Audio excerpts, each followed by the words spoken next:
Hello students, स्वागत है हमारे चैनल पर आपका। आज हम आपके लिए लेकर आए हैं एक तारा भाग 3 जो कि कक्षा 5 के लिए गणित की पाठ्य पुस्तक है। तो गणित की पाठ्य पुस्तक में से हमने कई चैप्टर कर लिए हैं। यहाँ आज हम शुरू करने वाले हैं झीलों के शहर की सैर। अध्याय 6 है ये आपका। 5 तक सभी सवालों को हल करके हमने पाठ सहित अपने चैनल पर डाल दिया है। यदि आपने अभी तक नहीं देखे हैं तो वो हमारे चैनल पर जाकर चैनल को सब्सक्राइब करके देख सकते हैं। झीलों के शहर की सैर, इसको हम एक बार पढ़कर समझ लेते हैं कि क्या इसमें दिया हुआ है। राजकीय उच्च प्राथमिक विद्यालय कोटा के 120 विद्यार्थी 5 शिक्षकों के साथ 5 बसों द्वारा शैक्षिक भ्रमण के लिए सिटी पैलेस उदयपुर घूमने जाते हैं। इसके लिए प्रत्येक विद्यार्थी से 500 रुपये एवं प्रत्येक शिक्षक से 750 रुपये एकत्रित किए गए। ठीक है। कोटा के कितने विद्यार्थी हैं? 120 विद्यार्थी। और शिक्षक कितने हैं? 5। और बस कितनी है? 5। और एक विद्यार्थी से जो पैसे लिए हैं उसकी है राशि 500 रुपये और शिक्षक से ली गई राशि है 750 रुपये। ठीक है। शैक्षिक भ्रमण हेतु कुल कितनी राशि एकत्रित की गई? तो यहाँ हम क्या करेंगे, जो 120 स्टूडेंट्स हैं उनसे 500 रुपये लिए गए हैं तो उसको गुणा कर लेंगे हम। 120 गुणा 500 बराबर आ जाएगा हमारा 60,000। और 5 टीचर हैं जिनसे 750 रुपये लिए हैं तो उनके आ जाएंगे 3,750। और दोनों को हमने जोड़ लिया तो कितने आ गए? 63,750। तो कुल राशि हो जाएगी हमारी 63,750। प्रत्येक बस में बैठने वाले विद्यार्थियों की संख्या, अब 5 बस हैं तो एक 20 में 5 का भाग लगा देंगे तो एक बस में कितने विद्यार्थी बैठेंगे? 24 विद्यार्थी बैठेंगे। भ्रमण के दौरान विद्यार्थियों का ध्यान रखने हेतु 5 शिक्षकों द्वारा विद्यार्थियों के बराबर बराबर समूह बनाकर जिम्मेदारी ली गई है। तो 5 शिक्षक हैं तो वो भी एक एक बस में एक एक शिक्षक बैठ जाएंगे। और फिर और ये क्या कह रहे हैं आगे देखिए, प्रत्येक शिक्षक के समूह में विद्यार्थियों की संख्या। ठीक है ना। तो इसको दूसरी तरीके से भाग करके बताया है। 120 में हमें 5 का भाग देना था लेकिन इन्होंने 100 + 20 लिखा। 120 को क्या लिखा है? 100 + 20। पहले 100 में भाग दिया है तो 20 आ गया, फिर 20 में भाग दिया है 4 आ गया और 20 + 4 बराबर हो गया 24। यदि 120 में हम 5 का भाग देते हैं तो हमारा उत्तर 24 ही आता है। यानी एक शिक्षक के हिस्से में कितने विद्यार्थी आते हैं? 24 विद्यार्थी आते हैं। पता लगाइए, यदि एक शिक्षक और जाते तो प्रत्येक शिक्षक के पास कितने कितने विद्यार्थियों का समूह होता। अगर एक शिक्षक और जाता तो कुल शिक्षकों की संख्या हो जाती 6। 120 में हम 6 का भाग लगाएंगे तो प्रत्येक शिक्षक की जिम्मेदारी हो जाती 20 विद्यार्थियों की। प्रत्येक शिक्षक के हिस्से में 20 विद्यार्थी आते। सिटी पैलेस देखने के लिए प्रत्येक शिक्षक ने अपने समूह के लिए कुल 5,625 रुपये के टिकट खरीदे। ठीक है। टिकट खरीदने के बाद शिक्षक विनोद ने अपने समूह के विद्यार्थियों से पूछा, बताओ सिटी पैलेस देखने का प्रति व्यक्ति कितने रुपए का टिकट है? तो यानी अपने समूह के लिए प्रत्येक शिक्षक ने अपने समूह के लिए 5,625 रुपये के टिकट खरीदे हैं। इसका मतलब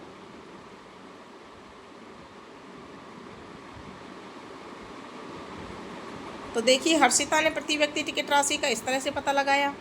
5,625 में उसने 25 का भाग दिया है। ठीक है ना, कि 25 का भाग देने पर आंसर आया है 100 + 100 + 10 + 10 + 5 बराबर 225। यदि हम डायरेक्ट भाग लगाते हैं तो 25 दूनी 50, 6 बचते हैं। और इन्होंने भाग को अलग तरीके से लगाया है। ठीक है, ये देखिए। और देवराज ने प्रति व्यक्ति टिकट राशि का इस तरह से पता लगाया। उसने 25 का भाग दिया है पहले 200 बार तो 5,000 आ गया है। घटाने पे 625 नीचे बच गया है। फिर उसने 20 बार भाग दिया है तो 500 आ गया है। 625 में से 500 को घटाया है तो 125 बच गया। फिर उसने 5 बार भाग लगाया है तो 125 के नीचे 125 आ गया और घटाने पे 0 बच गया। और जोड़ लिया है 200 + 20 + 5 को तो 225 आ गया है। तो देखिए, इस तरह से दोनों का ही आंसर 225 आया है। यानी कि प्रत्येक व्यक्ति का, प्रत्येक बच्चे का टिकट कितना हो गया? 225 रुपये। क्या हर्षिता और देवराज द्वारा निकाली गई टिकट की राशि सही है? अपने मित्रों के साथ इस पर चर्चा कीजिए। तो इस पर आपको चर्चा करनी है कि सही है या गलत। सिटी पैलेस घूमने के बाद विद्यार्थियों को दो समूह में बांट लिया। अलग अलग होटल में भोजन करवाया गया। एक समूह के खाना खाने के बाद शिक्षिका ने 45 विद्यार्थियों के भोजन के बिल का भुगतान 9,675 रुपये किया। कितना किया? 9,675 रुपये किया। तो शिक्षिका कहती है, देखो बच्चों, मैंने 45 भोजन की थाली का बिल 9,675 रुपये दिया है। तो आप बताओ प्रत्येक थाली कितने रुपए की थी? तो 45 थाली हेतु किया गया भुगतान 9,675 रुपये। प्रति विद्यार्थी थाली हेतु किया गया भुगतान 9,675 भाग 45। तो भाग दे लेंगे इसमें 45 का। तो ये बच्ची कह रही है कि मैंने इसे इस प्रकार से किया है। अब देखते हैं हम कैसे हल कर रहे हैं इसको।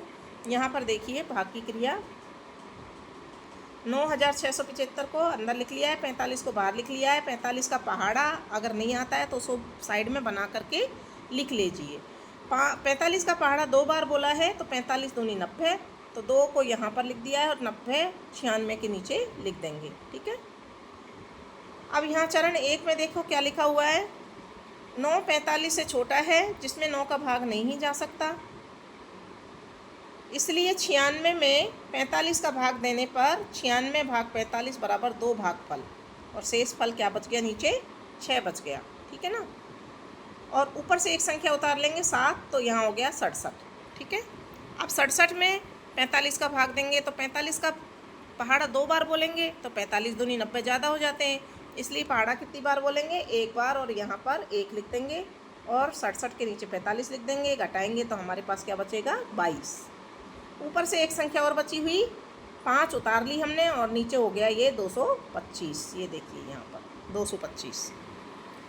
अब 225 में 45 का भाग देंगे तो कितनी बार? 5 बार पहाड़ा बोलना पड़ेगा। 45 का 5 बार पहाड़ा बोलेंगे तो 5 को यहाँ लिख दिया, और 225 ही आता है 5 बार पहाड़ा बोलने से, तो 225 के नीचे 225 लिख देंगे और घटाएंगे तो सारी 0 0 बच जाएंगी।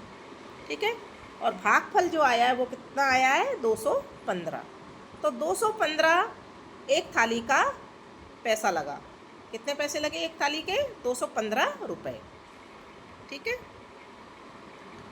अब देखो मेरा उत्तर सही है क्या?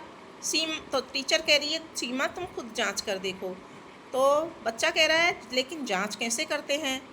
तो शिक्षिका कहती है यह तो बहुत आसान है, आपने जिस संख्या में भाग दिया है उसे भागफल से गुणा कर दीजिए, उसमें शेषफल जोड़ दीजिए। देखिए यदि इससे आपको भाज्य संख्या प्राप्त होती है तो आपका उत्तर सही होगा।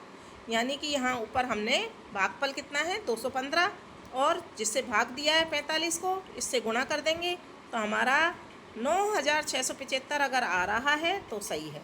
और उसमें शेषफल को भी जोड़ते हैं। यहाँ शेषफल 0 है इसलिए कुछ नहीं जुड़ेगा। ठीक है। तो फिर देखिए, क्या आप जानते हो जिस संख्या का भाग दिया जाता है उसे भाजक कहते हैं।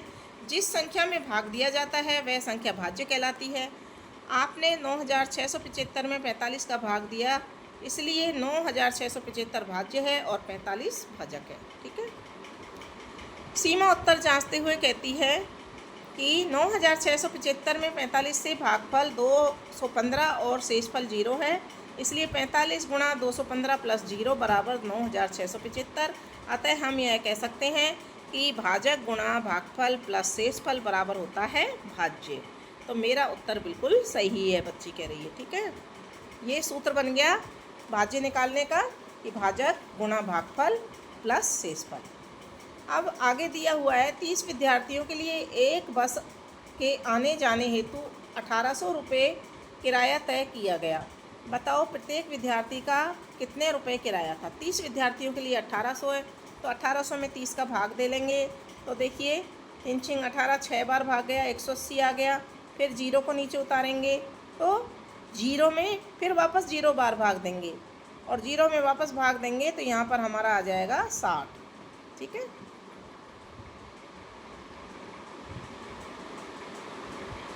अब ये क्या कर रहे हैं देखिए, सीमा इसे भी जांच कर देखो। ये जो भाग दिया है ना सीमा ने, ये वाला, तो इसमें भागफल कितना है 6 और भाजक कितना है 30। अगर गुणा करेंगे तो 180 आएगा। 30 गुणा 6 और नीचे शेषफल 0 है, जोड़ेंगे 180 आया। तो यह तो भाज्य के बराबर नहीं आ रहा है, इसलिए ये वाला सवाल कैसा है, गलत है। ठीक है, इसमें हमको क्या करना पड़ेगा, 0 बार भाग और लगाना पड़ेगा। इकाई के 0 में 30 का भाग देने पर 0 बार भाग जाएगा और भागफल 0 प्राप्त होगा और भागफल में 0 लिखा जाएगा। तो इस तरह से जो ऊपर से हमने शून्य उतारी थी, 0 उतारी थी, उसमें 0 बार भाग देना पड़ेगा और 0 को यहाँ लिखना पड़ेगा, तभी हमारा उत्तर सही होगा। और 30 गुणा 60 करेंगे तो हमारे पास 1800 आ जाएगा। सीमा ने फिर से जांच कर देखा इसको, 30 गुणा 60 प्लस 0 तो 1800 आ गया। अब उत्तर सही आया, तो हमारा भाग कैसा है, सही हो गया। अब आ गया है आपके अभ्यास कार्य। सही उत्तर छांटिए। 26,845 प्लस 59 बराबर 455 में भाग है, ये भाग का चिन्ह है, प्लस का नहीं है। 26,845 भाग 59 बराबर 455 में भाज्य का क्या मान है। भाज्य कौन सी है इसमें संख्या, इसमें 26,845 भाज्य है, तो हम यहाँ स ऑप्शन को सही कर देंगे। दूसरे सवाल में 9,468 भाग 12, इसका हल कितना होगा। इसमें भाग देंगे तो कितना उत्तर आएगा, तो यहाँ स ऑप्शन सही है 789। कितना आएगा, 789। 12 का पहाड़ा बोलेंगे, 12 सत्ते 84, 10 बच गए, 106 हो गए, 12 पंजे 60, 12 छिंग 72, 12 सत्ते 84, 12 अट्ठे 96 आ जाएगा। 8 बार भाग जाएगा 12 अट्ठे 96, फिर घटा लेंगे, फिर जो बचेगा फिर उसमें 12 का भाग वापस देंगे। ठीक है, तो यहाँ 789 आएगा। तीसरा सवाल है 572 भाग, क्या लिखें यहाँ पर कि 44 उत्तर आ जाए, भाजक का मान क्या होगा। तो यहाँ पर 44 आना चाहिए, तो हम यहाँ पर 13 लिख देंगे। क्या लिख देंगे, 13, जो कि स ऑप्शन पे सही है। अब देखिए आगे सवाल। अप्रैल माह में 5,640 टन कोयले का खनन हुआ, तो प्रतिदिन कितने टन कोयले का खनन होगा। अप्रैल माह में 30 दिन होते हैं, तो 5,640 में 30 का भाग लगा लेंगे और 30 का भाग लगाने से आएगा 188। ठीक है, तो ये उत्तर हमारा सही होगा। पाँचवें प्रश्न में कौन सी संख्या 9 से पूरी बार विभाजित होती है। तो यहाँ पर 4 संख्याएं दी हुई हैं, जिनमें से द ऑप्शन सही है 9,648, क्योंकि 9 और 6 15 और 4 19 और 8 27, इनके चारों संख्याओं के 4 अंक हैं। इसमें इनके योगफल 27 होते हैं और 27 3 के पहाड़े में आता है, इसलिए ये 9 से भी पूरी विभाजित होगी। और इसमें 6 का भी भाग जाता है, इसलिए ये 9 से पूरी बार विभाजित हो जाएगी। अगला सवाल 6 है, हल करके उत्तर की जांच कीजिए। भाज्य बराबर भाजक गुणा भागफल प्लस शेषफल। यहाँ दिए हुए हैं कुछ भाग। पहला भाग है 495 भाग 11। ठीक है ना, तो अपने उत्तर की जांच करनी है, अपने को पहले भाग लगाना है और फिर उत्तर देखना है जांच करके। तो ये सवाल नंबर है अपना 6 को हम यहाँ हल करेंगे। 495 भाग 11 बराबर 45 है। जांच करेंगे तो 11 × 45 प्लस 0 बराबर 495 सही आ जाएगा। फिर है 1092 भाग 14 बराबर आएगा 78। जांच करेंगे 14 × 78 प्लस 0 1092। फिर 1280 में भाग दिया है 16 का, 80 उत्तर आया और 16 को 80 से गुणा किया और 0 उसमें शेषफल जोड़ दिया तो 1280 आ गया, जो कि हमारे भाज्य के बराबर है। फिर चौथे सवाल में 725 में भाग दिया है 13 का, 55 आया है और शेष बचा है 10। जांच करेंगे इसमें 13 गुणा 55 प्लस 10 तो 715 प्लस 10 यानी 725 आ गया, जो कि हमारा भाज्य है, तो इसकी भी जांच हो गई। ठीक है, फिर पाँचवें सवाल में 800 प्लस 15 बराबर 53 और शेष बचेंगे 5। शेष फल कितना है 5। ठीक है, तो 15 × 53 प्लस 5 बराबर आ जाएगा 795 प्लस 5, तो बराबर हो जाएगा 800, जो कि हमारा भाज्य है। फिर 1820 भाग 19 बराबर आ जाएगा 95 और शेष आ जाएगा 15। जांच करेंगे 19 गुणा 95 प्लस 15 बराबर आ जाएगा 1805 प्लस 15 बराबर क्या आ जाएगा 1820। तो आंसर है सभी विभाजन सही हैं और दिए गए सूत्र से इनकी जांच की जा सकती है। अब है 7वां सवाल, विभाजन के हलों की जांच करना। 7वां सवाल हम एक बार पढ़ भी लेते हैं कि ऊपर क्या दिया हुआ है। प्रश्नों के हलों को जांचकर सही व गलत का चिन्ह लगाइए। यहाँ देखिए नीचे 515 भाग 5, ठीक है। तो 5 गुणा 1 बराबर 5, शेष 0 नीचे लाया गया है। जो ऊपर भाग दिया हुआ है उसको हमें देखना पड़ेगा। जो भाग किया हुआ है ये देखिए, यहाँ पर इसने क्या किया है, 5 का भाग पहले 5 में दिया है, 5 एकम 5, 1 को यहाँ लिख दिया है, फिर नीचे 1 उतारा है और फिर 15 उतारा है, 5 भी उतार लिया। यानी दोनों ये संख्याएं एक साथ इन्होंने यहाँ पर उतार लिए और फिर 3 बार भाग दे दिया, 5 दिया 15। तो इसकी हम जांच करेंगे कि 5 गुणा 13 प्लस शेषफल 0 है, तो 13 पंजे 65, कितना आएगा 65। तो ये भाग हमारा कैसा है, गलत है, ठीक है ना। तो यहाँ गलत का चिन्ह लगा देंगे। यहाँ देखिए इसने क्या किया है, 7 का भाग पहले 7 एकम 7 एक बार दिया, 1 को लिख दिया, फिर ऊपर से एक संख्या उतारी है 6, जिसमें 0 बार भाग दिया है, 7 से कम है इसलिए 0 बार भाग जाएगा और 0 को यहाँ लिख दिया है, और फिर घटाया है तो 6 बच गया और ऊपर से एक संख्या उतारी 63 हो गया। 7 नाम 63, 9 बार भाग दिया है तो 109 उत्तर आया है। अब इसकी जांच करते हैं। 109 गुणा 7 प्लस 0, शेषफल नीचे 0 है, अब इसको गुणा कर लीजिए। 7 नाम 63, 0 हासिल की 6 जुड़ गई, 7 एकम 7, 763 आ रहा है। इसका मतलब ये हमारा भाग कैसा है, सही है। तो इस पर सही का चिन्ह लगा देंगे। इसी तरह से हमने नीचे इसको उत्तर में भी आपको बताया है, ये देखिए, ठीक है ना। मैंने आपको वहीं की वहीं समझा दिया है ताकि आप वहीं से देख करके लिख सकें और समझ सकें। विभाजन की जांच इस तरह से हमने ये की है। तो यहाँ पहला गलत और दूसरा सही, ठीक है, निशान लगा देंगे। आगे फिर देखिए 8वां सवाल है, एक बस में अधिकतम 50 सवारी बैठती हैं, तो बताइए 250 व्यक्तियों के लिए कितनी बसों की आवश्यकता होगी। तो 250 में 50 का भाग लगा देंगे, है ना। तो यहाँ देखिए इसको कैसे हल किया है हमने। यहाँ देखिए 250 के व्यक्तियों के लिए आवश्यक बसों की संख्या 250 बटे 50 बराबर 5, यानी कि 5 बसों की आवश्यकता होगी। 8 बसों में फिर है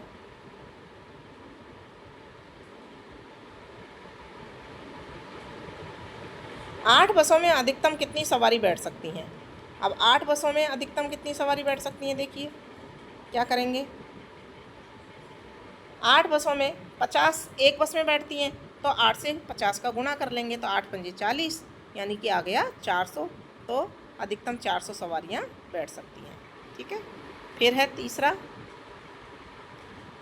क्या दे रखा है, देखिए यदि एक जीप में 10 सवारी बैठती हैं तो 3 बसों की सवारी कितनी जीपों में आएंगी। एक जीप में 10 सवारी बैठती हैं, ठीक है ना। तो 3 बसों की सवारी, अब 3 बसों में कितनी सवारी हो गई, एक बस में 50 सवारी आती हैं, तो 3 को 50 से गुणा कर लेंगे, तो 150, यानी कि 150 सवारी हो गई।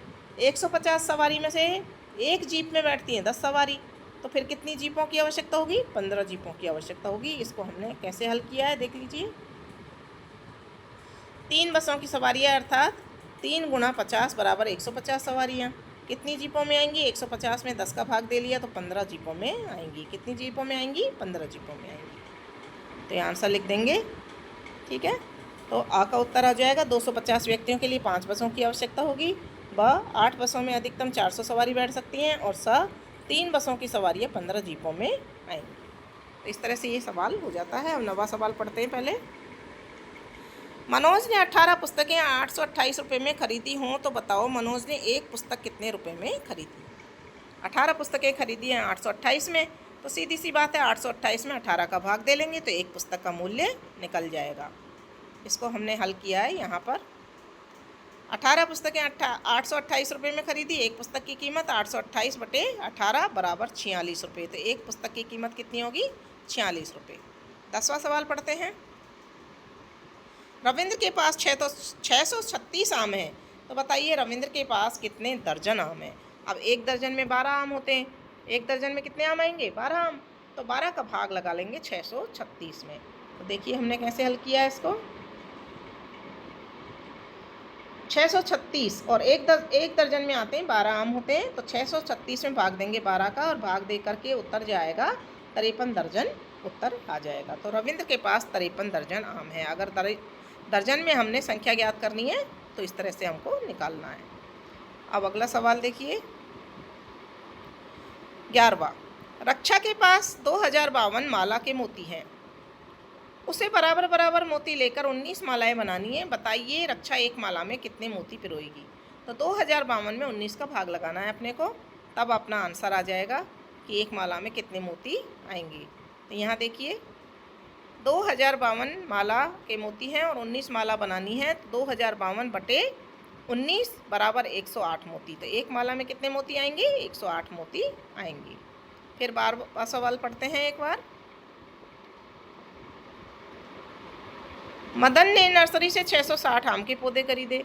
वह अपने खेत की प्रत्येक पंक्ति में 15 पौधे लगाना चाहता है, तो वह कितनी पंक्तियों में पौधे लगाए पाएगा। ठीक है ना, 660 में हम 15 का भाग लगा देंगे और भाग लगाने पर हमारा देखिए किस तरह से उत्तर निकल आएगा।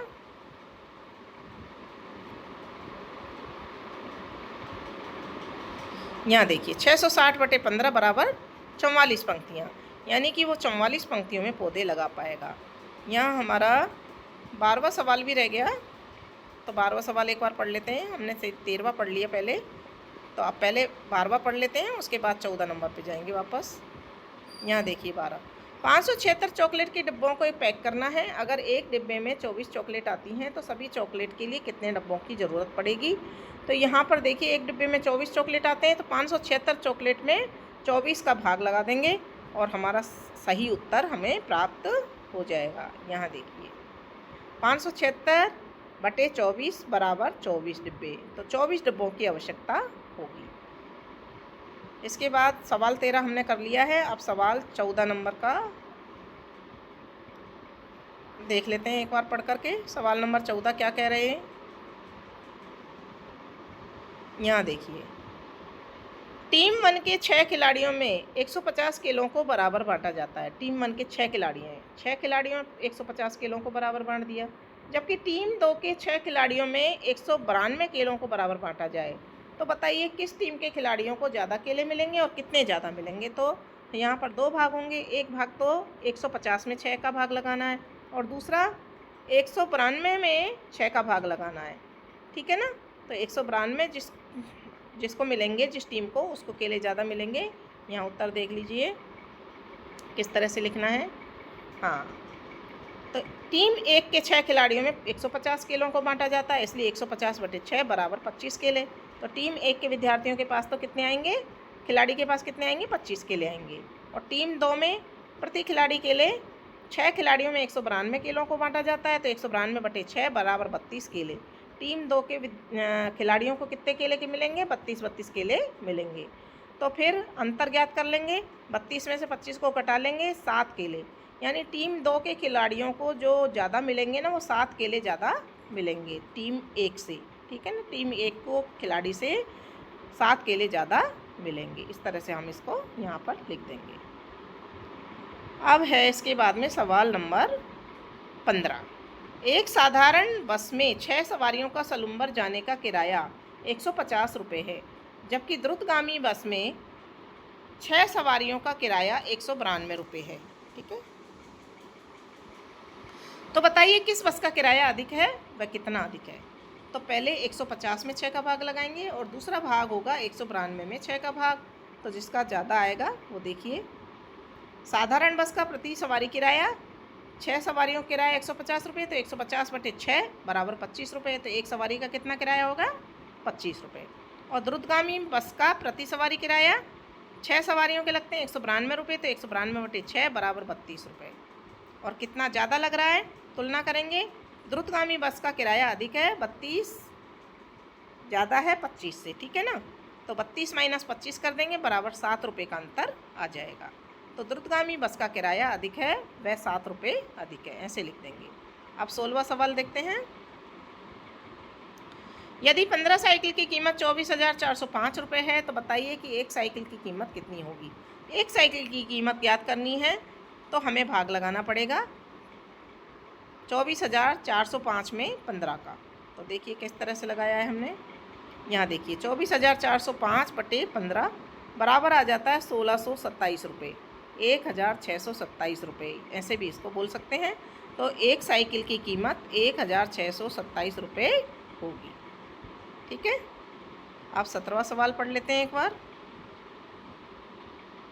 दो संख्याओं का गुणनफल 4,131 है, तो उनमें से एक संख्या 27 है, तो दूसरी संख्या क्या होगी? इसमें भी हमें भाग लगा करके देखना पड़ेगा, तब दूसरी संख्या निकल जाएगी। तो यहाँ देखिए दो संख्याओं का गुणनफल बराबर 4,131 और एक संख्या है 27, तो 4,131 बटे 27 बराबर 153। कितना आएगा? 153। तो दूसरी संख्या 153 होगी। 18वां सवाल, एक व्यक्ति का वार्षिक वेतन 65,520 रुपये है, तो प्रति माह उस व्यक्ति का वेतन कितना होगा? अब एक वर्ष में 12 महीने होते हैं, तो 65,520 में 12 का भाग लगाएंगे तो महीने का, एक महीने का वेतन निकल आएगा। देखिए 65,520 रुपये है, एक वर्ष में 12 महीने होते हैं, तो 65,520 बटे 12 बराबर आ जाएगा 5,460 रुपये। तो उस व्यक्ति का वेतन प्रति माह कितना है? 5,460 रुपये है। अब पढ़ते हैं 19वां सवाल। एक विद्यालय में 1250 विद्यार्थी हैं। गणतंत्र दिवस पर 6,250 लड्डू विद्यार्थियों को वितरित किए गए। बताइए प्रत्येक विद्यार्थी को कितने लड्डू मिले? यहाँ 1250 का भाग देंगे 6,250 में, तो प्रति विद्यार्थी लड्डू की संख्या निकल आएगी। यहाँ देखिए विद्यालय में 1250 विद्यार्थी हैं, गणतंत्र दिवस पर 6,250 लड्डू वितरित किए गए, तो 6,250 बटे 1250 भाग देने पे आया 5 लड्डू। तो एक विद्यार्थी को कितने लड्डू मिले? 5 लड्डू मिले। ठीक है, तो यहाँ लिख देंगे प्रत्येक विद्यार्थी को 5 लड्डू मिलेंगे। अब है 20वां सवाल। जयपुर से दिल्ली जाने के लिए रेलगाड़ी से 124 यात्रियों ने 77,500 रुपये का किराया दिया। बताइए प्रति यात्री का किराया कितना है? यहाँ भी हमको भाग करना होगा। तो देखिए कैसे किया है हमने। ये देखिए 77,500 में 124 का भाग लगा देंगे तो 625 रुपये आता है, यानी कि प्रति यात्री का किराया कितना है? 625 रुपये किराया प्रति यात्री का लगेगा। और 20वें सवाल के साथ में ही आपका ये अध्याय भी पूरा हो जाता है, ये चैप्टर भी कंप्लीट हो जाता है। आगे के चैप्टर देखने के लिए स्टूडेंट्स हमारे चैनल को सब्सक्राइब कीजिए, दोस्तों के साथ शेयर कीजिए, और वीडियो पसंद आया ही होगा तो इसे लाइक ज़रूर कीजिए, क्योंकि हम इतनी मेहनत से आपके लिए वीडियो बनाते हैं, तो एक लाइक करना तो आपका बनता ही है कि आपको लाइक करना चाहिए। और कमेंट बॉक्स में कमेंट ज़रूर लिखना चाहिए, चाहे आप थैंक्स लिखो, चाहे आप अच्छा लिखो, चाहे आपको कुछ समझ में नहीं आया, कुछ पूछना है, तो वो भी आप कमेंट लिख करके पूछ सकते हैं। अब अपन मिलेंगे अगले चैप्टर के साथ। धन्यवाद।